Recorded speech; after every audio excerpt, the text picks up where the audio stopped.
अब अगले 24 घंटे में बड़ा धमाका होने वाला है, क्योंकि राकेश अस्थाना जी मुंबई पहुंचना और मीटिंग लेना, वो मीटिंग आप समझिए 5-6 घंटे मीटिंग चली है होटल के अंदर, तो उसमें पूरी बड़ी योजना बनी है कि इनको एक साथ कैसे दबोचना है और कहां से ड्रग इनके भाग ना पाए बाहर, ये सारा कुछ इनको रखा गया है। नमस्कार, स्वागत है आपका हमारे चैनल पर। मुंबई में बड़ी अफरा तफरी मची हुई है। ऐसा लगता है कि सुशांत सिंह राजपूत जो मर्डर मिस्ट्री है उसमें बहुत बड़ा खुलासा होने वाला है। हमारे साथ जुड़ रहे हैं श्री पवन त्यागी जी। इस तरह से जो है मुंबई में आज बड़ी हलचल हो रही है, तो ऐसा लग रहा है कि जैसे कि राकेश अस्थाना जी जो एनसीबी के हेड हैं वो मुंबई पहुँच चुके हैं और उच्च अधिकारियों से मीटिंग ले रहे हैं, तो ऐसा लग रहा है कि कुछ नया होने वाला है। तो आप किस तरह से हमारे व्यूअर को, हमारे जो दर्शकों को बताने की कृपा करें जरा। देखिए, आप एक बात समझिए कि जो अभी तक एनसीबी ने जांच की है, ये तो पक्का है कि सुशांत सिंह राजपूत की मौत और उसके मैनेजर की मौत दोनों एक दूसरे से लिंक हैं। और जो दिशा सालियान की मौत है उसमें ड्रग पार्टी हुई थी, उसमें ड्रग पार्टी में कौन कौन शामिल थे वो नाम खुलासे होने तय थे। अब ड्रग लेने वाले कौन थे और उस पार्टी में कौन थे, तो इसकी जांच एनसीबी ने शुरू की और ये देखा कि जब जांच शुरू हुई तो पता चला ये तो ड्रग जो है लेने वाले नहीं तो लाने वाले भी इसमें शामिल थे। तो लाने वालों में कहां से आई, किसने मंगाई, किसने पेमेंट की, ये सारी जांच जब एनसीबी करने में लगी तो लगा कि इसका तो इंटरनेशनल तार जुड़ा है और इसके तार यही नहीं तो दाऊद इब्राहिम से लिंक है, क्योंकि दाऊद इब्राहिम का लिंक ना होता तो ये ड्रग पार्टी वाले लोग इतना बड़ा बवाल नहीं कर पाते कि किसी का भी मौत कर दें, मार दें और उसको आत्महत्या घोषित कर दें। डॉक्टर भी मैनेज हो जाएं, सरकार भी साथ दे दे, पुलिस भी मैनेज हो गई और मीडिया भी मैनेज हो गया। इतना बड़ा अरेंजमेंट ये किसी आम छोटे से फिल्मकार का या हीरो हीरोइन का खेल नहीं है, क्योंकि कोई एक हीरो हीरोइन जो फिल्म बनाते हैं या फिल्म में एक्टिंग करते हो या फिल्म प्रोड्यूसर हो, उनको तो हम देखते हैं प्रेस कॉन्फ्रेंस करने के लिए भी अपने मैनेजरों को कहना होता है, यार 4 मीडिया वाले बुला दो जरा, मुझे अपनी फिल्म का प्रमोशन करना है। तो उनकी इतनी हिम्मत कहाँ है कि एक बड़े आज तक जैसे चैनल को या कोई भी एक चैनल हो उसको वो मैनेज कर लें। ये जो सारे मीडिया मैनेज हुआ है, ये जो पुलिस मैनेज हुई है, जो डॉक्टर मैनेज हुए हैं, जो सरकार मैनेज हुई है, इसके पीछे बहुत बड़े एक व्यक्ति का हाथ है। और इसका जब खुलासा एनसीबी करने लगी तो पूरा उसके पास आ गया कि किसने ड्रग दी, किसने पैसे दिए, किस जरिए पैसे गए, सब पता है। लेकिन कोर्ट तो कानून सबूत मांगता है और सबूतों के लिए फिर वो व्यक्ति चाहिए, एविडेंस चाहिए जो कोर्ट में टिक सकें। अब भाई मान लीजिए पब्लिक की मांग देखते हुए जो पब्लिक डोमेन में नाम चल रहे सोशल मीडिया पे, अगर मान लीजिए उन नामों के बेस पे उन 4 आदमी को पकड़ लाती है एनसीबी या सीबीआई और कोर्ट में प्रस्तुत करती, साहब ये शक के बिना पे हम पकड़ के लाएं साहब इनको, बेबी पेंगविन लोग कर रहे हैं, मान लीजिए ले जाएं। कोर्ट में एकदम क्रॉस क्वेश्चन होगा और वकील क्रॉस क्वेश्चन करेगा, सबूत दिखाओ, सबूत है नहीं, सीसीटीवी फुटेज नहीं है, डायरी के रजिस्टर के पन्ने नहीं है, आपके पास है क्या? तो जब सबूत नहीं होंगे, वो फिल्मी डायलॉग है ना, सबूत और गवाहों के अभाव में व्यक्ति को बाइज्जत बरी कर दिया जाता है, ये बाइज्जत बरी हो जाते। तो एनसीबी, सीबीआई और ईडी तीनों मिलकर के सबूत इकट्ठे कर रही थी पिछले दिनों से, पहले तो ये सब समझ लो, और इसलिए सबूत इकट्ठे अब हो गए हैं। अब जितने ये हीरोइनें बुलाई गई हैं, दीपिका पादुकोण, रिया चक्रवर्ती और जितनी बुलाई गई हैं अभी तक एनसीबी ने जांच में, ये केवल सबूतों के लिए बुलाई गई, इनसे वहां बिठा के चाय नहीं पिलाई गई, इनको सबको बस ये बताया गया सबूत तो ये रहे हमारे पास ऑलरेडी हैं। अब आप समझ लो 2017 की अगर चैटिंग दीपिका पादुकोण की वो एनसीबी के पास है तो वो 2017 का कोई एक दिन का डाटा थोड़ा ही होगा, उस दिन से लेके आज तक आप समझिए पिछले 5 साल का डाटा, 5 साल का सीबीआई ने पूरा कुंडली निकाल के रखी है ये बॉलीवुड के बड़े बड़े नामों की। उसमें बड़े बड़े नाम हैं, बहुत बड़े बड़े नाम हैं, और वो बड़े बड़े नाम लगभग 30 हैं। 30 बड़े बड़े नामों की कुंडली खोलकर सीबीआई ने अपने पास रख ली है। और उस 30 लोगों की चैटिंग पिछले 4-5 साल की जो खुली है ना, उसमें इतना गंदा वो जो गटर कहा गया है ना, वास्तव में गटर का पूरा खुलासा हो गया है। कहाँ कहाँ लड़कियों की सप्लाई होती थी, कहाँ कहाँ वो विदेशों में वेश्यावृत्ति के लिए लोगों को कैसे धकेलते थे, नई हीरोइन बनाने के नाम पर क्या क्या खेल चलता था, वहाँ किस तरह से रेप किए जाते थे, किस तरह की हत्याएं कर दी गई, अभी ये सारी की सारी कुंडली एनसीबी, सीबीआई, ईडी के पास है।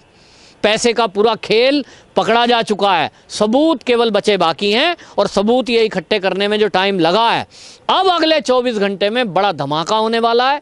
क्योंकि राकेश अस्थाना जी मुंबई पहुंचना और मीटिंग लेना, वो मीटिंग आप समझिए 5-6 घंटे मीटिंग चली है होटल के अंदर, तो उसमें पूरी बड़ी योजना बनी है कि इनको एक साथ कैसे दबोचना है और कहाँ से ड्रग इनके भाग ना पाए बाहर, ये सारा कुछ इनको रखा गया है। और ये सारी जब एक साथ कार्रवाई होगी तो इस कार्रवाई में बचने का कोई चांस नहीं है। अब आप ये बात समझिए कि ये रैकेट कैसे काम कर रहा था। अब आप ध्यान करिए, अगर पुराने हीरो हीरोइन को हम लेंगे तो आपने पुराने हीरो हीरोइन बहुत ऐसे देखे होंगे जो 60 के दशक के हों, 70 के दशक के हों, 80 के दशक के हों, उनके पास अच्छा घर, रहने का घर भी नहीं है। लेकिन अब के जो लोग हैं, सुशांत सिंह राजपूत की जो हिस्ट्री निकाली ईडी ने, इसमें पता चलता है कि वो तो 70-80 करोड़ रुपया तो यही ले गई रिया चक्रवर्ती उससे। मतलब ये तो सबूत मिले हैं कागजों में। अब ये छोटा सा हीरो जो अभी थोड़े दिन पहले आया है, तो जो यहाँ बरसों से हैं, दीपिका पादुकोण जैसे, जो यहाँ पहले से टिके हुए हैं, मलाइका अरोड़ा खान जैसे हैं, ये शाहिद कपूर जैसे, ये तो इतने नाम हैं जिन्होंने कितनी फिल्में बनाई। अब आप इससे आइडिया लगाइए कि सुशांत सिंह राजपूत की गिनती की 1-2-3 फिल्में आई हैं और शाहिद कपूर की तो कब से फिल्में आ रही हैं, तो खरबों रुपया है। ये कहाँ से आ गया? एक फिल्म बनाने के 10 करोड़ 20 करोड़, कोई तुक है? पुरानी फिल्मों में मेहनताना मिलता था हीरो हीरोइनों को, अब इनको अरबों खरबों रुपए दिए जाते हैं। कहाँ से, क्यों? इतनी तनख्वाह तो देश के राष्ट्रपति भी की नहीं है। देश के राष्ट्रपति पूरे जीवन, बड़ा बड़ा लीडर, बड़ा बड़ा कोई आईएएस अधिकारी भी पूरे जीवन की तनख्वाह और रिटायरमेंट का फंड सारा जोड़ दे तो भी इनकी एक फिल्म के बराबर पैसा इकट्ठा नहीं हो पाता। बड़ा बड़ा इंडस्ट्री चलाने वाला व्यक्ति, कोई फैक्ट्री चला रहा हो, आप देखिए कि कोई फैक्ट्री उद्योग चलाने वाला जिंदगी भर कमाता है, तो इनके 5 साल की कमाई 5 फिल्मों की कमाई के बराबर है। कहते हैं जी एक फिल्म में कितने लगे? 300 करोड़। इस फिल्म ने कितना कमाया? ये जी 100 करोड़ के क्लब में शामिल हो गई है। अरे कमाल है। तो मतलब रुपए कहाँ से आ रहे हैं?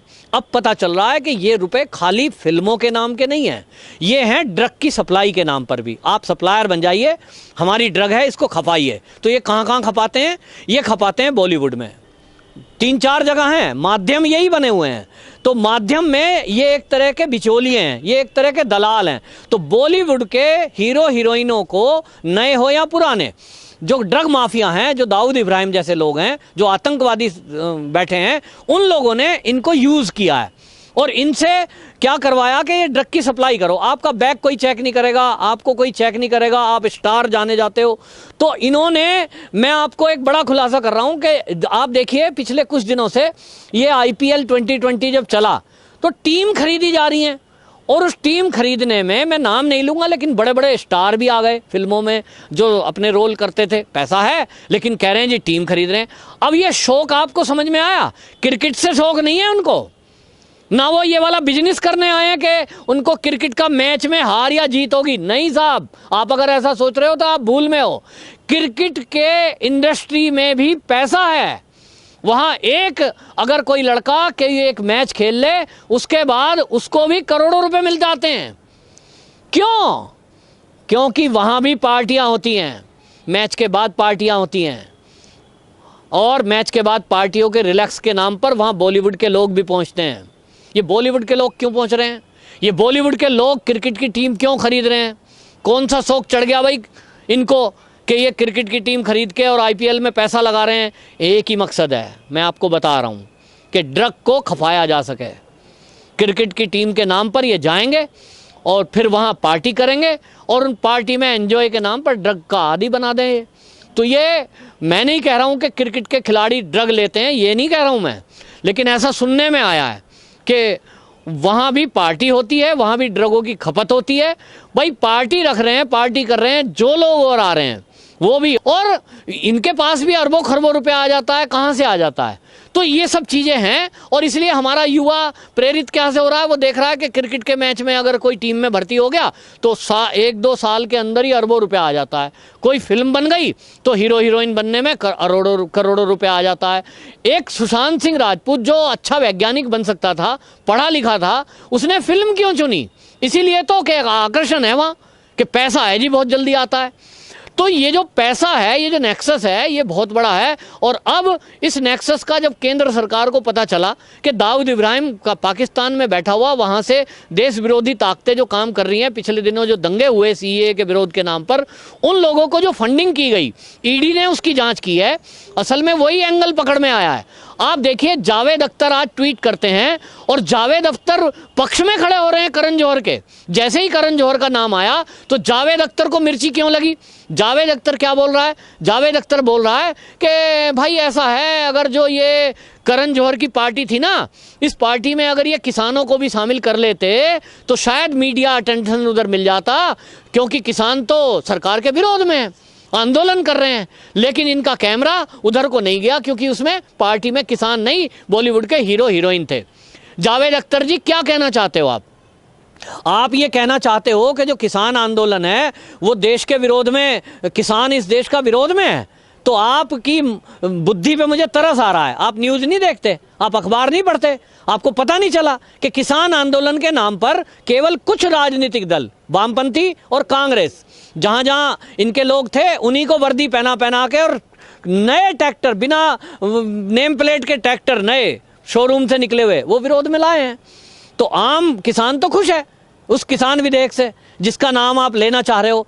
आप असल में हो क्या कि आप सरकार के विरोध करने के लिए किसी भी हद तक जा सकते हो। तो करण जौहर पे जैसे ही नाम आया, आपने उसको जोड़ दिया किसान आंदोलन से। दीपिका पादुकोण का नाम आया तो बहुत सारे मीडिया वालों ने भी उसका नाम जोड़ दिया। 25 तारीख को जांच कर रहे हैं, क्योंकि 25 को किसान आंदोलन है, और इसीलिए सरकार ने 25 को जांच नहीं करी। तो ये वो लोग हैं जो देश के और सरकार के विरुद्ध एजेंडा चलाते हैं, ये तख्तियां लेके खड़े होते हैं, ये अवार्ड वापसी करते हैं, और यही लोग ड्रग की विदेश से खेप मंगाकर और इस देश को बर्बाद करने में लगे हुए हैं, युवा पीढ़ी को बर्बाद करने में लगे हुए हैं। अब इनका विनाश तय है, क्योंकि केंद्र में अब पहले की तरह नपुंसक सरकारें नहीं बैठी हैं।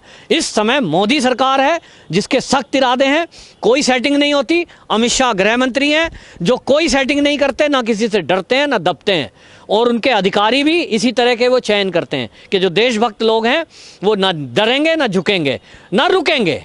तो ये सारा सफाया होना तय है, और ये बौखलाहट बॉलीवुड की दिखाई देती है कि जैसे ही बड़ा नाम आता है ये उसको जोड़ देंगे। अब आप समझिए, दीपिका पादुकोण का जैसे ही नाम आया उसको क्या जोड़ दिया इन्होंने? एजेंडा सेट करने की कोशिश की। साहब, दीपिका को इसलिए नाम ले रहे हैं क्योंकि वो जेएनयू में विरोध में गई थी। पहली बात तो जेएनयू के विरोध में गई क्यों थी भाई तू?